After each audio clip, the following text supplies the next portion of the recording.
सर्दियों की आमद के साथ ही कोयटा में ड्राई फ्रूट की कीमतें भी बढ़ जाती हैं। खास तौर पर बलूचिस्तान की सकाफत को जिंदा रखने के लिए लोग अपने मेहमानों की खातिर तवाज़ा ड्राई फ्रूट के साथ करते हैं। दीगर सूबे से आए हुए अफराद, दोस्तों और रिश्तेदारों के लिए बलूचिस्तान की सौगात ड्राई फ्रूट की खरीदारी करके फख्र महसूस करते हैं। इधर आया देखा है तो ये बहुत अच्छा हमें लगा है। जो कुछ फ्रूट है आपका बलूचिस्तान का, तो अपने लिए, दोस्तों के लिए और रिश्तेदारों के लिए भी हम और ख़रीद रहा है, तो ये उधर लेकर जाएगा। बहुत अच्छा सौगात है आपके बलूचिस्तान का। ये कोयटा की मार्केट में बादाम 1000 से 1200 रुपए, जबकि चलगोजा 1200 से लेकर 1600 रुपए तक फी किलोग्राम फरोख्त किया जा रहा है। काजू और पिस्ता की कीमतों का तो क्या ही कहना। दुकानदारों का कहना है कि ड्राई फ्रूट की कीमतें बराह रास्त डॉलर की कीमत से जुड़ी होती हैं। डॉलर महंगा हो तो इसकी कीमतों में भी इजाफा हो जाता है, क्योंकि बाहर की चीज़ें दुबई से आता है, अफगानिस्तान से आता है, ईरान से आता है, तो ये डॉलर की कदर में अगर कमी हो जाए तो फिर ये जो डाउन होता जा रहा है।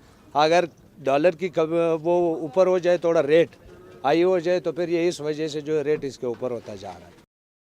ड्राई फ्रूट की बढ़ती हुई कीमतों के बायस मेहमान नवाजी की ये सदियों पुरानी रिवायत दम तोड़ती जा रही है, जबकि मार्केटों में महंगाई के सबब वीराना छाया हुआ है। ड्राई फ्रूट की खरीदारी अब आम लोगों के बस की बात नहीं रही। कैमरामैन खैर मोहम्मद बलोच के साथ शहजाद मुमताज, कैपिटल टीवी, कोयटा।